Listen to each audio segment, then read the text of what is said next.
Yes, it's a small crowd, but that doesn't really matter. Let's start. So it's week 11, advanced course in programming. Uh, we have two lectures left, basically this one next week, and then the lecture after that week is a sort of a short introduction to Pygame.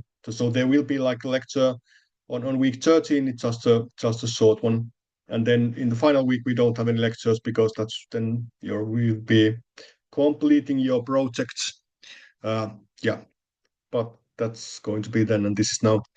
So last week we talked about inheritance visibility, a bit more about self variable, and then about operator overloading. Uh, okay, someone is losing the sound. I think if you don't have a sound, then just try to reconnect. That's usually the best bet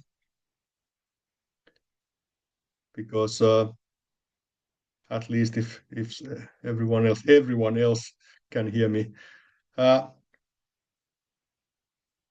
so I can actually give you a minute. You can try to reconnect. Pause this recording.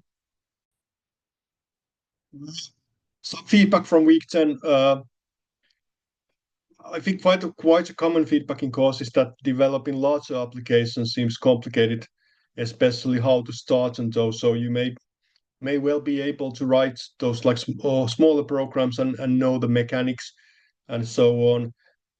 But then developing those larger applications or starting to develop the larger applications can be complicated. Uh, and unfortunately, there isn't any like trick for this, any like specific do exactly like this to solve this. It's just something you get, something that comes with the experience. When you keep on writing this, then it gets easier. But one thing which is really important, whether it's a smaller program or larger program, is dividing it into smaller pieces, like subtasks, and then solving those tasks one at a time. And that usually makes all the tasks, because whenever you're doing a larger applications, you regardless, it doesn't really matter. You need to write it in smaller pieces, and that's why we use things like functions and classes, and so we can divide a larger application into smaller pieces, and trying to finding out what those pieces are at first is a good idea, like designing your program before you start writing it. And then when you know what those pieces are, then start from the easiest one and then start implementing them one at a time. Start from the ones you know how to do, or yeah, and so on. And remember to ask for help when you're doing these course assignments. This was a good question, how to decide whether methods should update existing object attributes or replace objects entirely when new data arrives. I say that almost always a method should update existing object attributes. And now there are some exceptions to this rule, uh, and basically about side effects of the functions. So if the function is supposed to, if the function is not to, if the intent of the function is not to update the object, not to change the object, then it might be a better idea to create uh, the entire object. But most of the time, updating object attributes is the way to go, because this is what the object-oriented programming is about. And this means that when you update the object attributes, then the changes are also reflected to other places. So if you have a class modeling a warehouse, for example, and you're storing those product items over there, and you want to make a change to a product, there's like an error in there, or you're changing the price or something, you definitely want to update the object attribute so that the change is reflected to everywhere else as well. And then some questions about iteration in all classes, which can be confusing at first. Again, this is something when you've done it a couple of times, it gets easier, and it is actually quite mechanical. You're taking the same steps each time you're doing that, but definitely at first it can be somewhat confusing. There's a lot of things you need to do. Well, basically two methods, but then you need to consider things like having the counter variable and updating the counter variable, remember, and the stop iteration, and all that. Today we're going to talk about something else. So mostly not about object-oriented programming. And let's have, yeah. So a sort of a common thing we did before when we were talking about the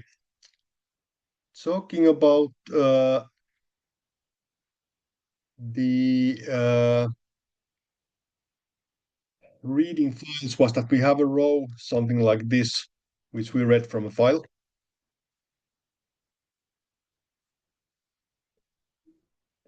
And we have a bunch of numbers divided with a separator, which is in this case a comma, in that row. And we want to split it and then convert it into a list of numbers so that we can, for example, find the largest one or calculate the sum or average or whatever we want to do with the items.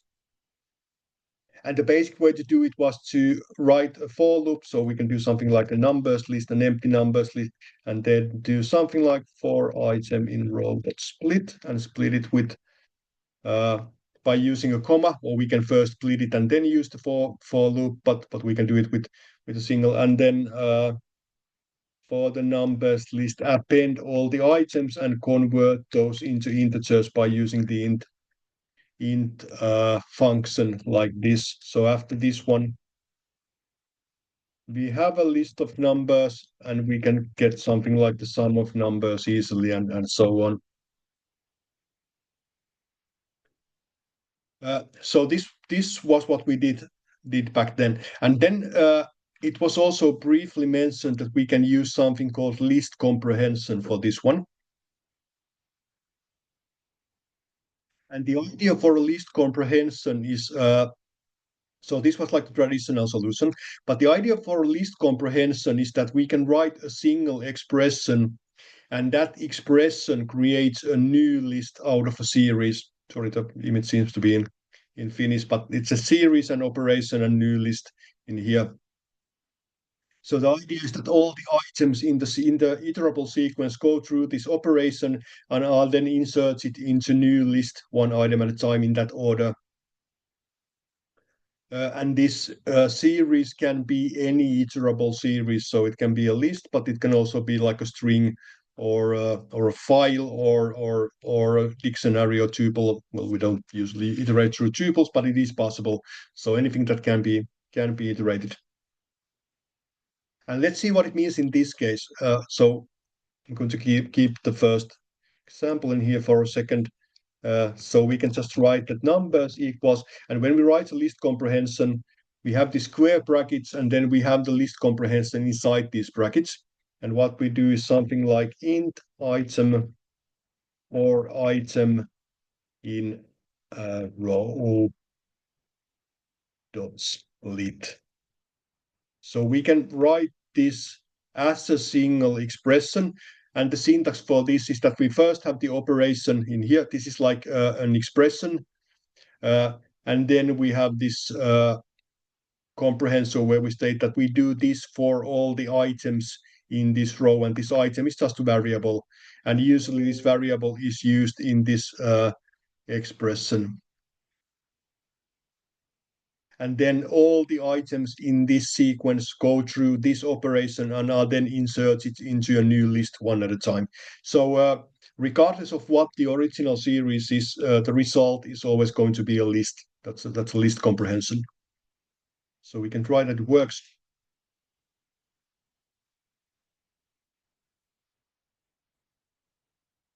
So it seems to be doing the same thing. So now, which one you should use? Whether you want to use the traditional way of creating an empty list and then iterate, or then having a separate for loop and then appending the items, or this list comprehension really depends on what is your programming style. But this is really Python style, like Pythonish style to do things. It's used quite often in Python programs. If you Google for Python code, then you probably will encounter some list comprehensions. And I sort of like this one. I think it's an easy way when you're doing a simple operation or actually it can be a more complicated operation, but when you're doing an operation, some operation to all the items in a list. Okay, let's see another example. And now the expression can be anything. So we can, for example, we can call a function in there.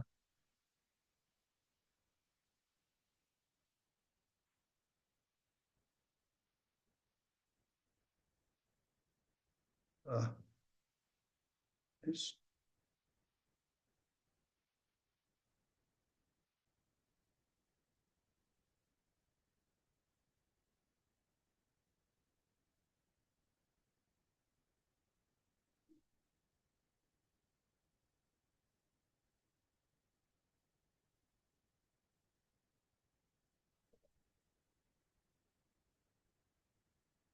And let's have a list of numbers again.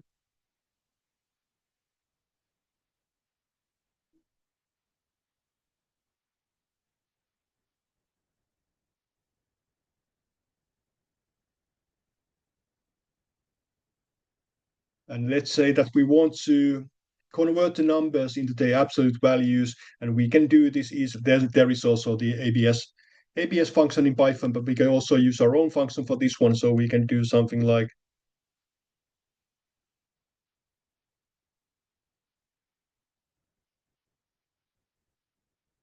and then let's call the absolute value for item, and then let's do this.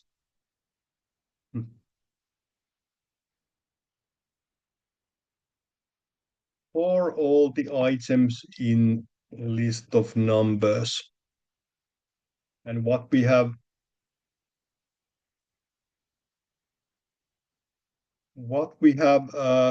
after this one is a list of absolute values of the numbers. So all the negative values are converted to positive values, and the positive value stays the same.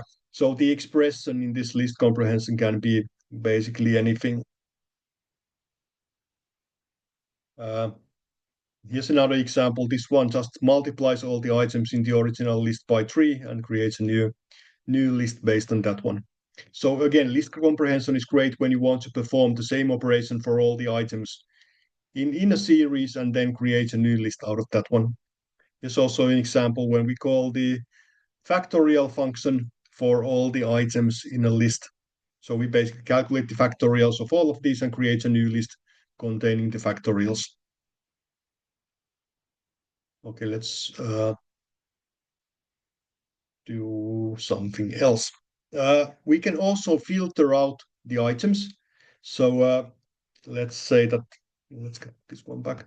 Say that we have a list of numbers, and instead of calculating the absolute numbers, we want to create a new list which only contains all the positive items in that list.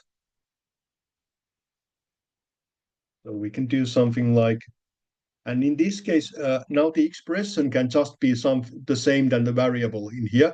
If we don't want to do any changes to items, but we want to filter out or only keep like the desired items.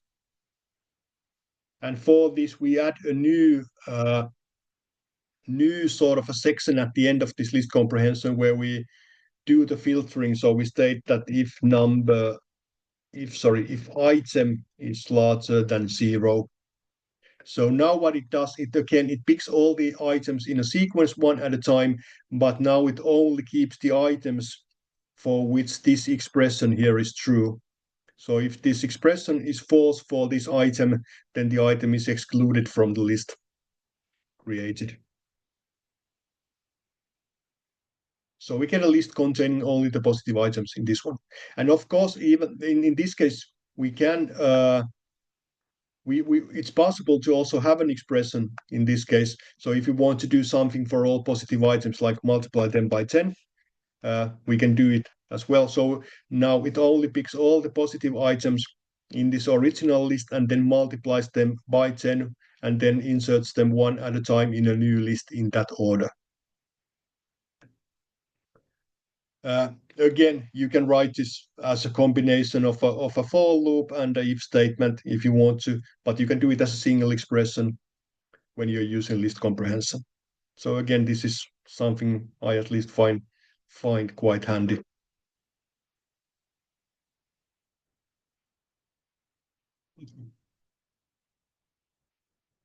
Uh,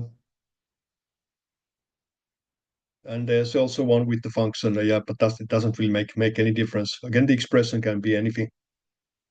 Uh, it is also possible to do something like if the expression is true, do something. If it isn't, do something else.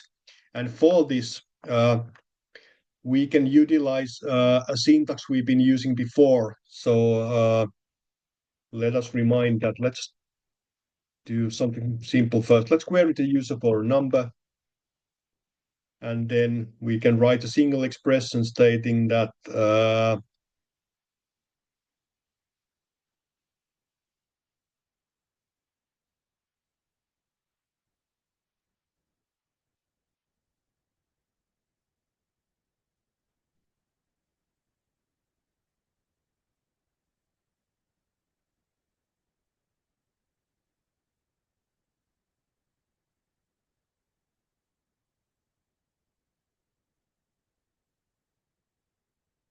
so this is something we used briefly before. This was mentioned in lecture number 7 as a sort of an additional Python feature. And the idea is that we can have this like if expression where this whole expression gets one of these values, large or small, depending on this expression here.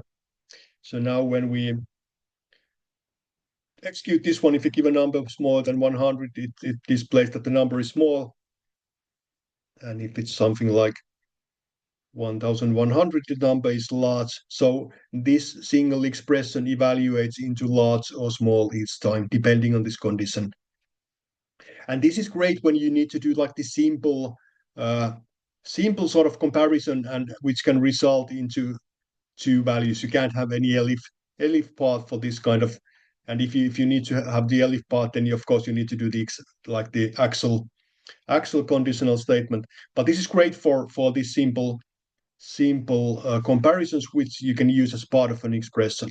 And you can utilize this one with the list comprehension as well, because it's a single expression, meaning that an easier way to calculate the absolute values would be something like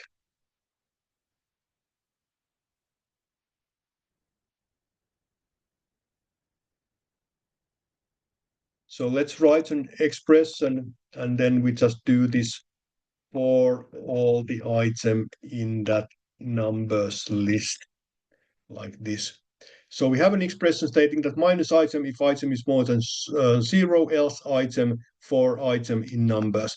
And now when you take a look at this, you can get the point that these can get somewhat complicated, especially because this item is repeated 4 times in this one, and this might be difficult to comprehend, and this might be sort of difficult to write. And if you think, if you're writing a list comprehension, if it becomes overly complicated, then it's definitely a good idea to write it in some other form, like use an if statement, a separate if statement, or a separate function, or whatever, doing this in smaller steps or something like that. Because whenever you're writing code, a very good goal is to write as simple code as possible, so that code is as readable and as understandable as possible for anyone, also people other than you. So let's see that it works. And yeah, it seems to work. So now it converts the negative item into positive items, and that keeps the positive items as they are. Again, if you want, you can include the filtering for this one.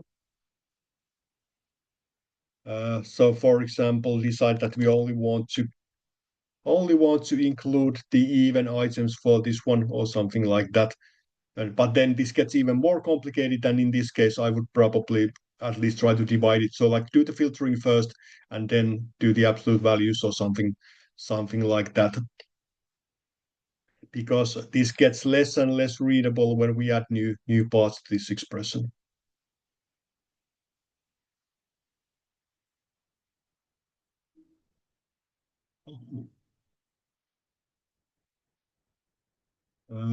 The iterable sequence can also be a string, and as I mentioned, it can be any iterable sequence in Python, and this means that list comprehension is a great way to manipulate strings as well. So let's try something simple first.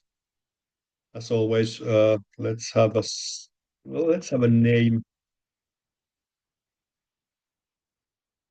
and let's say that we want to get rid of all the vowels in that string. So we can do something like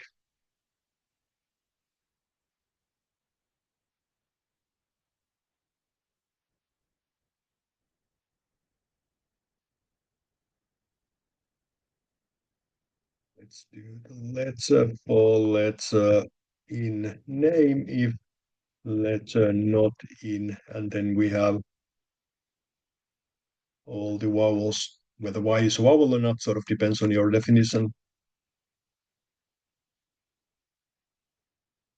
So we get a list containing all the characters. It probably should be a character other than letter. Uh, all the characters in the original string which are not included in this list of vowels into a new list. And now, if we want to convert this back to a string, there's a sort of an easy way to do that one as well. And that was the join method, which we talked about earlier. So if we have something like a list of names, for example,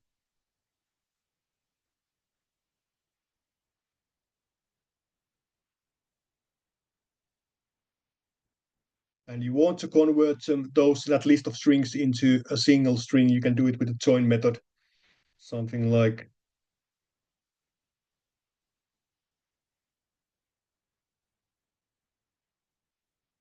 and the join method is sort of strange in a sense that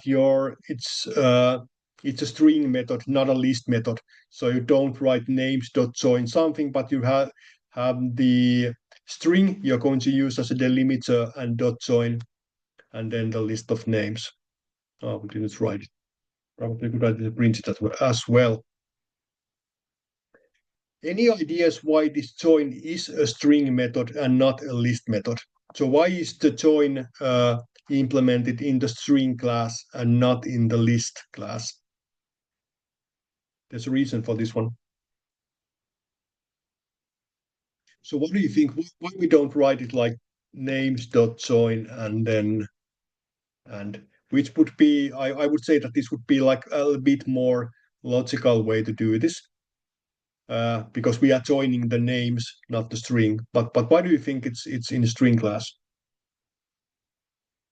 This might be sort of a complicated question. It is a typical string action. Yeah, you got that right. But there's also another reason for this one. That is definitely true. That is a really typical string. But it's also a list action in a sense because it's directed towards a list. But you got something over there, and well, I can give you the answer. The reason for this is that we can only do this for a specific type of list. You can't do this to a list of numbers.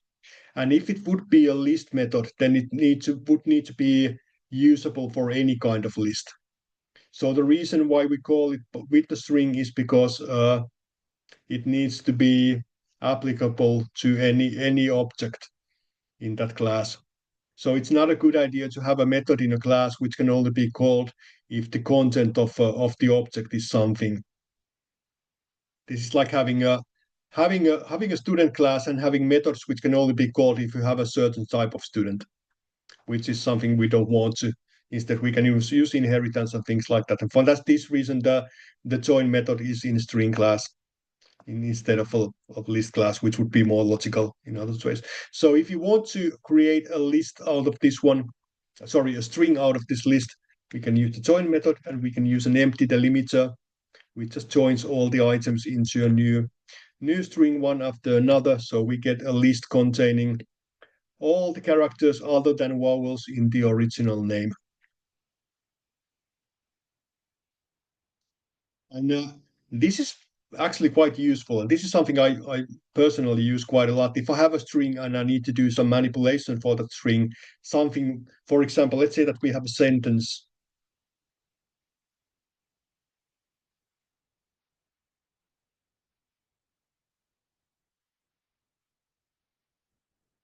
And we want to have the same sentence but get rid of all the words that are shorter than 4 characters, for example. We're only interested in the longer words, and we want to do some analysis of those. We can just do something like, and I usually write the list comprehension first, something like word for word and then let's split the sentence. And again, if you're splitting by white space, you don't need to include it in here, but I like to do it regardless. And then we want to filter out. So if the length of the word is longer than 3, and then we just join it back into a new, and you can of course start by writing this join, but I think it's, at least for me, it seems sort of more logical to first write list comprehension and then write join in front of it or around it.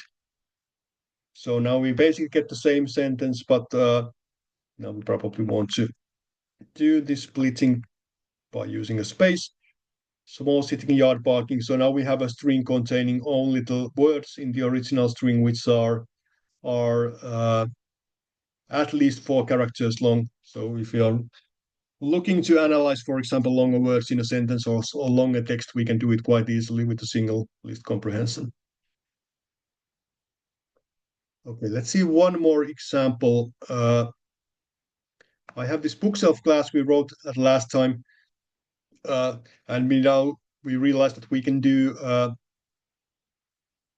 iterate through this with a for loop, and this means that we can also use list comprehension with this one.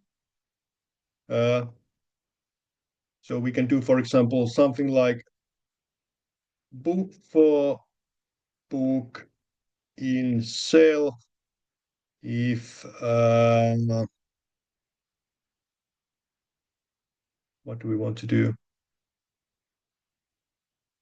Is there anything common with any of these? Let's have one more.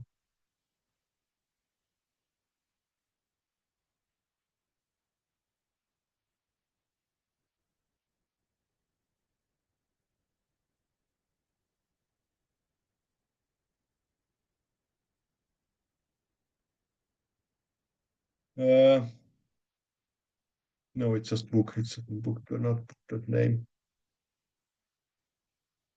And so we can filter out the books containing the name Python, and we can use this now our own. So this was the bookshelf class we wrote at the end of last lecture when we talked about having our own objects which can be iterable. So we implemented the iter and next methods, and so we can use this one in list comprehension as well. So it's great tool for anything. I'm going to show you one more example. I'm going to write a quick student class again.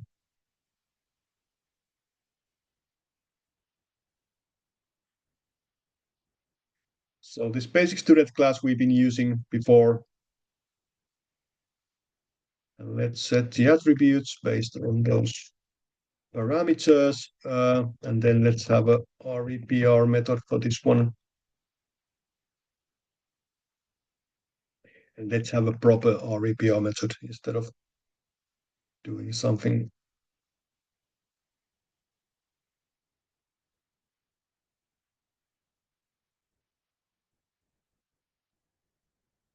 Something like this. And then let's have a couple of students.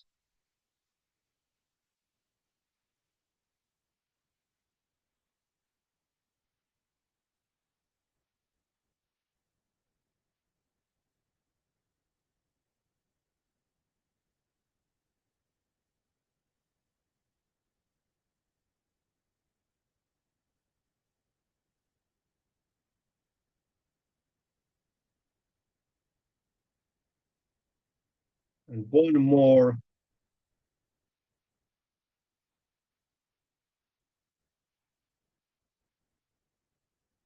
And then let's have a list of those students.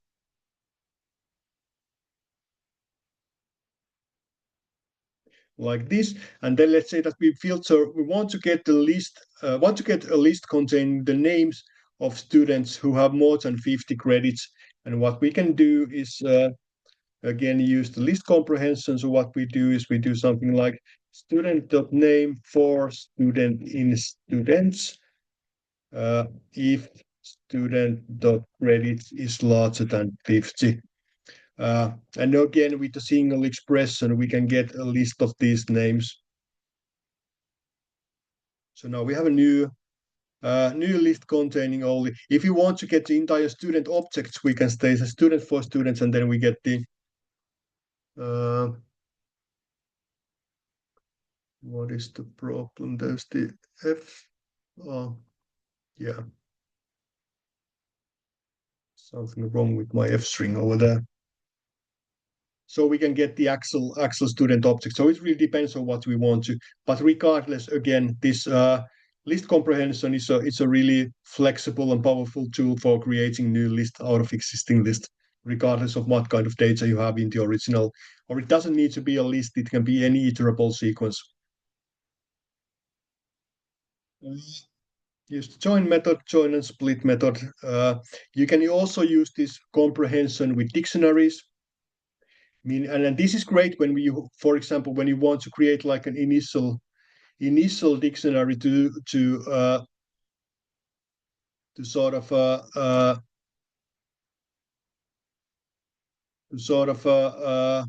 populate it later. So, for example, if you want to have a list containing all the vowels, and then you want to calculate the counts in something, you can do it like this. So again, because we're using comprehension for dictionaries, we write it inside these curly brackets, and then you can do something like item 0 for item in, and then let's just have an iterable sequence of a string containing all the vowels, and this creates us this sort of a initial dictionary with all the vowels used as keys, and then 0 for all the values. So something like this is quite useful if you need to, because I mean, you can create this kind of dictionary with one item at a time. But if you have more stuff in here, if you have like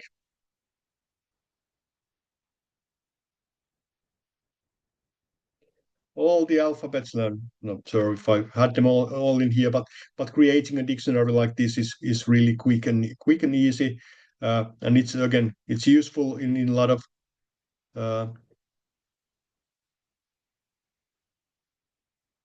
of cases. So same exact logic than with the list comprehension, but now since we are creating a dictionary, we of course we need to have the key and the value, so it needs to be key colon value, and then you have the curly brackets inside curly brackets surrounding it instead of the square brackets which we use for list comprehension. If you're thinking, if do we have a tuple comprehension, then no, we don't. That's actually reserved for something called a generator function, which we will discuss next week.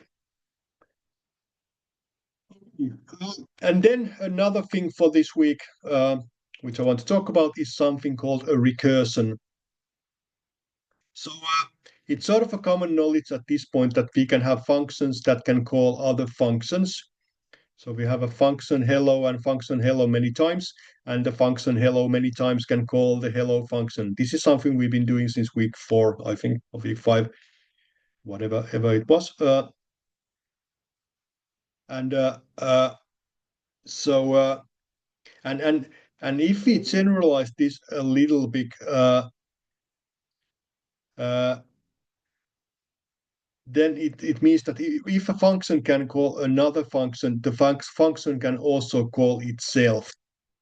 And we can test this out by having something like south function, which gets the message as a string. It's a really simple one. And then let's output, well, let's say that the message is message, and let's add an exclamation point. Let's print the message, and then let's call the same function again. And let's execute this one. Okay, now we didn't call the function. Let's remember to do that one as well. And now it outputs a lot of these messages with lot of exclamation points, and then at some point it actually terminates and it says something like recursion error, the maximum recursion depth exceeded while calling a Python object. And this error happens because in Python and in almost in most programming languages, let's say it like that, there's something called a call stack. And the idea of a call stack is that whenever there's a function call, then the call stack is used to store the information about which function called which function. So when the function is executed, then Python can check from the call stack that where it needs to go back, like it knows where to return when the function ends. So whether it's a main program or another program, and there's a limit for this call stack, and it can be reset. But the idea is that because this function keeps calling itself over and over again, it's basically like an infinite loop. Then again, it's not infinite in practice because there's a limit set in Python, but it's in theory it's like an infinite loop which keeps on calling itself over and over again. So for and when a function calls itself, it's called a recursion.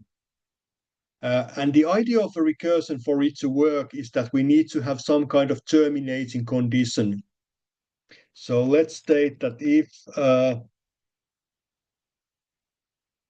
the length of the message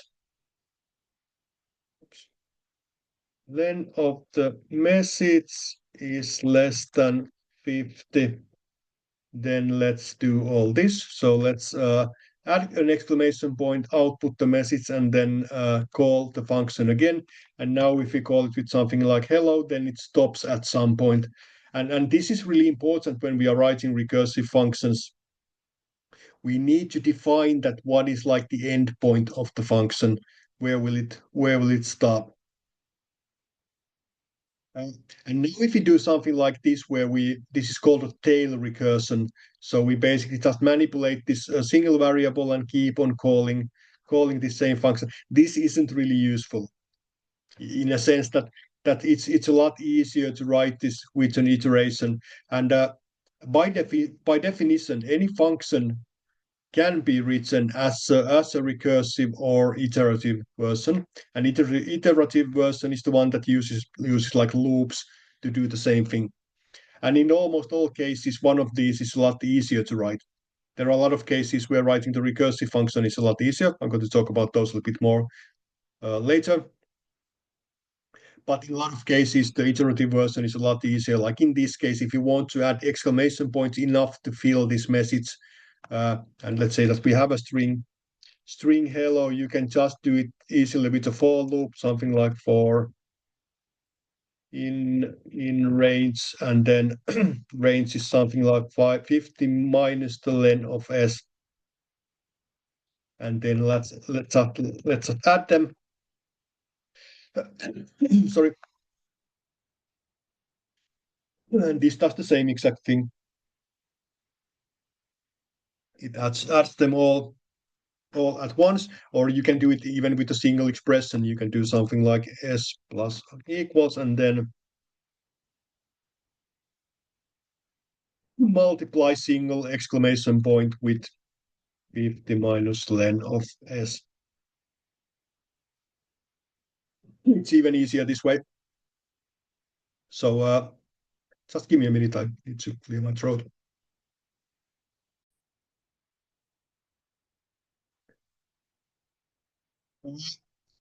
Okay, and then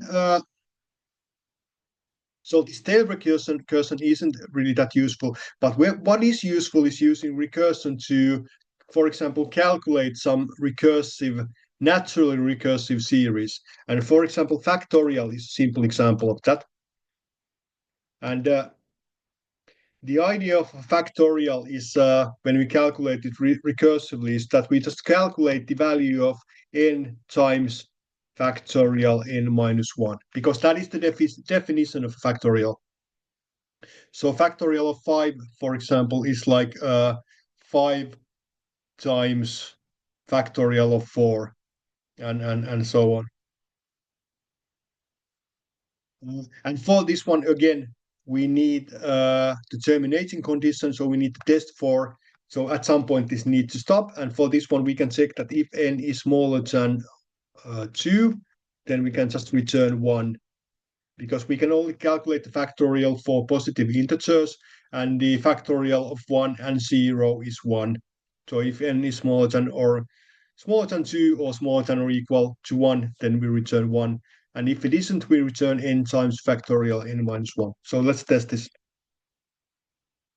Let's calculate the factorial of, well, 1 first to see if it works. It should be 1. It is. And then let's calculate the factorial of something bigger like factorial of 5. And then it's 120, and that's also true. And we can do this for a lot of, let's do something like for I in range. Let's do this between 1 and 15, for example.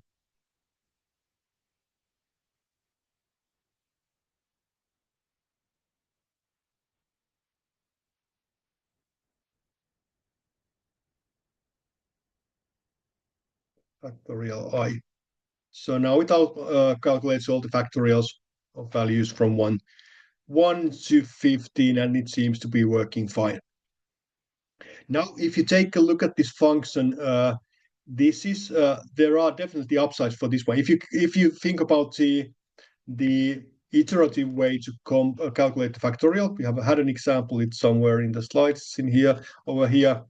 And this is like sort of the traditional way, but the iterative way. So we have a variable which starts with 1, and then we go through the values from n until 2 and multiply the k by all those values, and decrease the n by 1, and finally return k.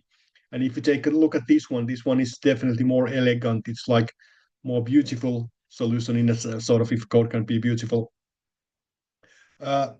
But then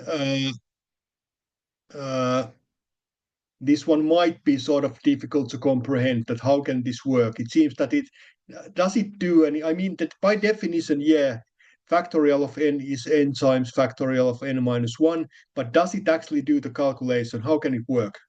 So it keeps on calling itself over and over again. And I have a slide about sort of a similar, so let's say let's do something else, because then I have a step-by-step sort of explanation on how this works. And let's calculate the Fibonacci series. And the idea of a Fibonacci number is that it's a sequence that looks something like this, the beginning, and so on. So in the Fibonacci series, each of these items is a sum of 2 previous items. So 2 is a sum of 1 and 1, and 5 is a sum of 2 plus 3, and 13 is a sum of 5 plus 8, and so on.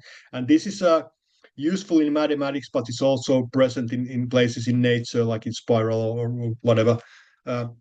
And we can write an iterative algorithm that calculates the nth Fibonacci value, but we can also do this recursively. And again, a Fibonacci value is a sum of 2 previous items, which means that the value of nth Fibonacci value is a result of the expression Fibo n minus 1 plus Fibo, I don't know how to spell it, like that, or how to pronounce it, Fibo n minus 2, because that's the definition. And then we just need to do the counterpart. And now we usually say that this is like the first Fibonacci and this is the second one. So if it's 1 or 2, we return 1 again. And then we should be able to calculate, for example, 21st Fibonacci values. Yeah, if you just remember to call the function, which is sort of essential in this one.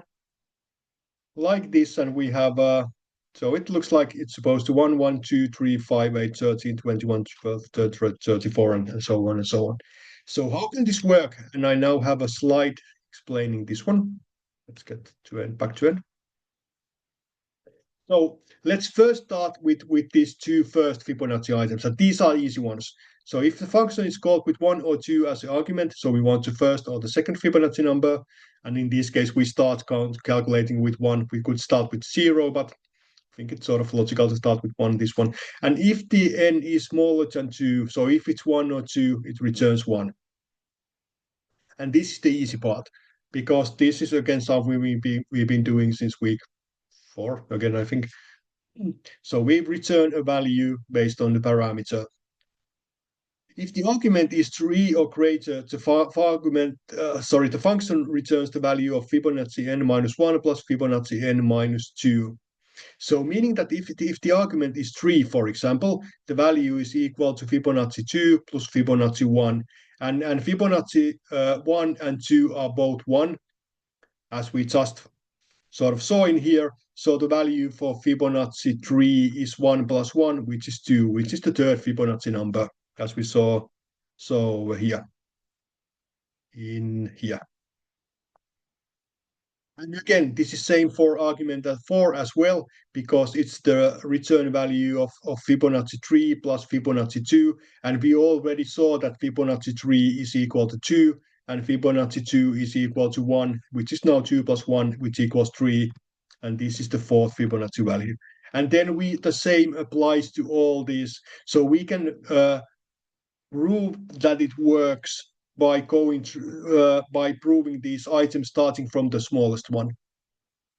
And because we know that it's capable of calculating Fibonacci value for parameter 4, it's also capable of calculating the Fibonacci value for parameter 5, and so on, and so on, and so on.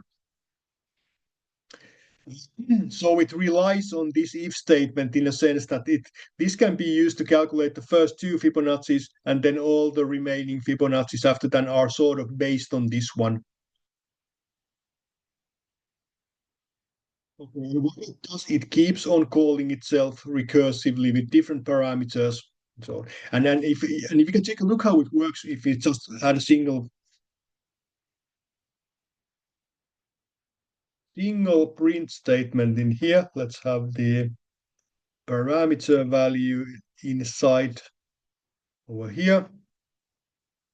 Going to get rid of that one. And then let's just calculate a single Fibonacci value, something like fifth value. And you can see it does a lot of those calls for this one. 5, 4, 3, 2, 1, and then 2, 3, 2, 1. And what happens here is that it keeps on calling. So it first calculates the Fibonacci for 5, and then it needs to recalculate Fibonacci for 3, and so on. So this might be a little bit confusing, but if you go to pythontutor.com and take a recursive function and visualize it over there, it shows you how it actually works, and it's really useful for understanding that what does the recursion actually means, how the call stack works when you do this recursive calls. So does this make any sense? I've lost my chat. Oh, it's over here.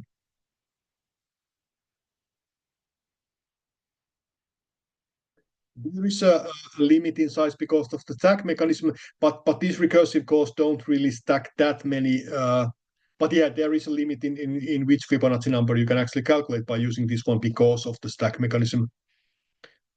You can increase the stack size in Python settings if you need to do something bigger, but usually if you have a recursion, or actually, yeah, you can, and it is actually sometimes necessary because you can have quite large, quite like the recursion depth can sometimes be larger than the 1000, which is like the default value. The reason why we are using recursion is okay. It can be sort of useful for cases like Fibonacci or factorial. You can do this with a for loop as well. Perfectly fine. You are able to calculate the Fibonacci numbers or Fibonacci values by using for loops. Definitely. But this recursive solution is rather easy to come up with when you know recursion. And it's sort of elegant in a sense that it's sort of easy to understand even if you don't know that much about programming. Then it can be sort of but on the other hand, what I need to say is that recursion is a difficult concept. It's something that usually takes a lot of time to get your head around. So if it seems confusing, don't worry too much.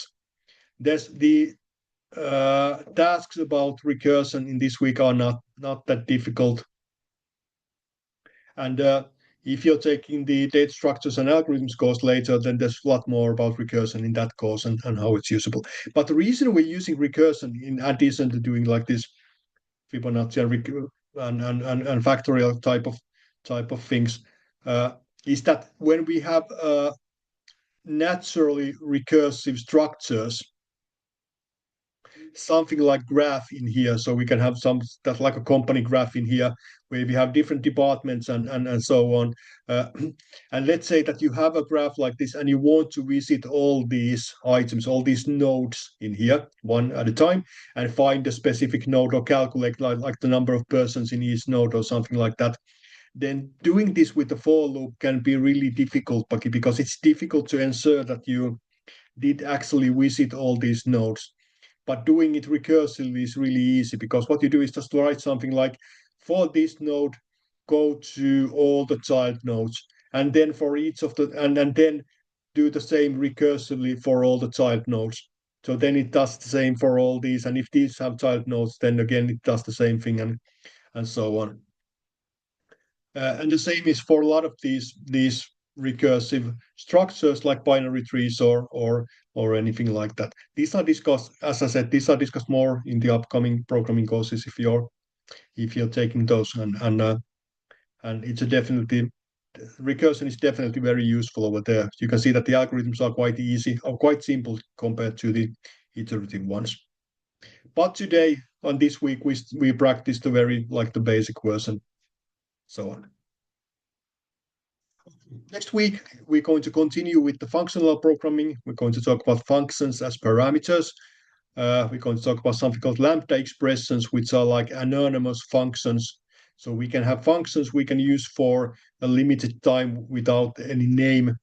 And then about generator functions, which I mentioned briefly today, a bit more about some of functional functions like map, filter, reduce, and then a little bit of something which isn't functional programming, but it's really useful regardless the regular expressions, which is a sort of a programming language on its own decided to use to filter out strings, and it's really powerful in that, but the syntax is a little bit confusing. Let's also see some examples next week.